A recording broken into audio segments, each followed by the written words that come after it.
મોરબી મહાનગરપાલિકાની ચૂંટણીનો ધમધમાટ છે ત્યારે સત્તા માટે રાજકીય પાર્ટીઓ એડી ચૂંટણીનું જોર લગાવી રહી છે।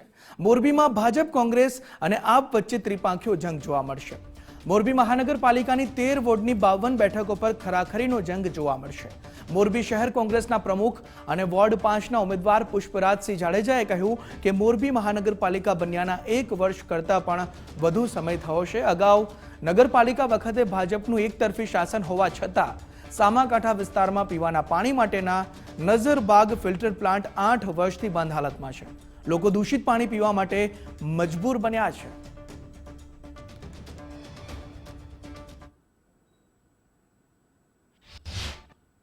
નમસ્કાર, સ્ટુડિયો ઓન વ્હીલ પહોંચ્યું છે સ્થાનિક સ્વરાજની ચૂંટણીનો જંગ જોવા માટે મોરબીની અંદર ક્યાંક ભાજપ તો ક્યાંક કોંગ્રેસ છે। એ બંને પક્ષ એ પોતાની ઉમેદવારો સાથે ઢોલ વગાડી અને એડી ચૂંટણીનું જોર લગાવી રહ્યા છે। છેલ્લી ઘડીનો પ્રચાર કહીએ તો હવે ગણતરીના દિવસો બાકી છે। દિવસોની અંદર બંને પક્ષ થકી, પરંતુ વોર્ડ નંબર 5ની અંદર દાવેદાર જે છે કે જેમના ઉપર શહેર પ્રમુખની પહેલા જવાબદારી હતી અને હવે એમને ઉમેદવાર તરીકે કોંગ્રેસે પસંદ કર્યા છે। ઉમેદવાર આપણી સાથે છે।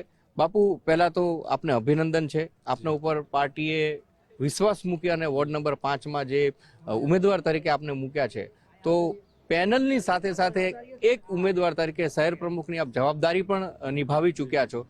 શું યક્ષ પ્રશ્નો મોરબીને સતાવી રહ્યા છે? મહાનગરપાલિકા બનવા જઈ રહી છે, બજેટમાં વધારો થવાનો છે, કયા મુદ્દાઓના આધારે લોકો વચ્ચે જઈ રહ્યા? બિલકુલ, પહેલા તો એ જણાવી દઉં કે નગરપાલિકાની જે પરિસ્થિતિ હતી, આજે મહાનગરપાલિકાને 1.5 વર્ષ થયું છતાં આજે મોરબીની પરિસ્થિતિ એની જ છે। મોરબીની મહાનગરપાલિકાનું તંત્ર એને કે ભારતીય જનતા પાર્ટીના બિનકાયદેસર દબાણો નથી દેખાતા, એને સામાન્ય લોકોના જો વંડા હોય, જો કોઈ ઓટા હોય તો એ તોડવામાં રસ છે। ક્યાંક ને ક્યાંક તંત્રની બેધારી નીતિ છે।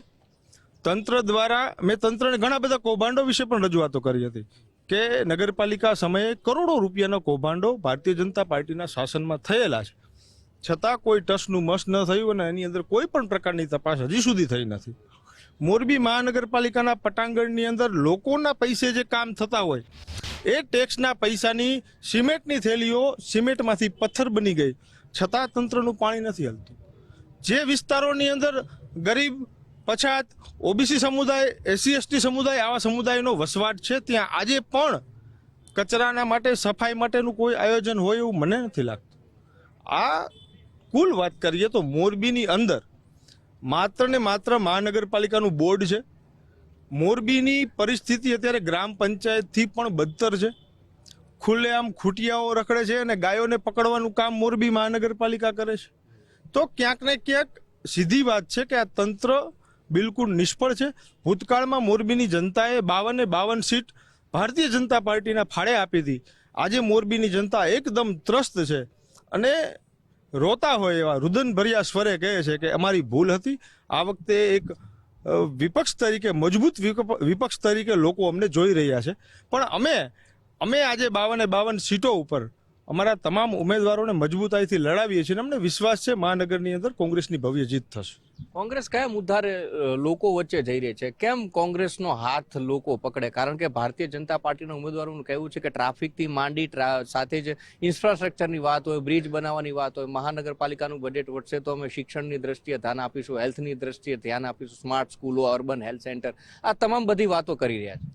બિલકુલ, તમને એના વિશે કહું તો છેલ્લા 30 વર્ષથી ભારતીય જનતા પાર્ટી જ્યારે ચૂંટણી આવે ત્યારે આવા લોલીપોપો આપીને વહી જાય છે અને પરિણામે પ્રજા એના મૂળભૂત પ્રશ્નોથી પીડાઈ રહી છે। અમને શું કામ મત આપશે એના માટે કહું કે અમારું મોરબીની જનતાને કમિટમેન્ટ છે। મોરબીને જે પીવાનું પાણી આવે છે, આજે એક પણ જગ્યાએ ફિલ્ટર પ્લાન્ટ ચાલુ નથી। અમારું કમિટમેન્ટ છે કે અમારી કોંગ્રેસની મહાનગરપાલિકા બનશે તો સૌથી પ્રથમ મોરબીની અંદર તમામ જગ્યાએ જે પાણી વિતરણ થાય છે એ તમામ જગ્યાઓ ઉપર ફિલ્ટર પ્લાન્ટની સ્થાપના કોંગ્રેસ કરશે।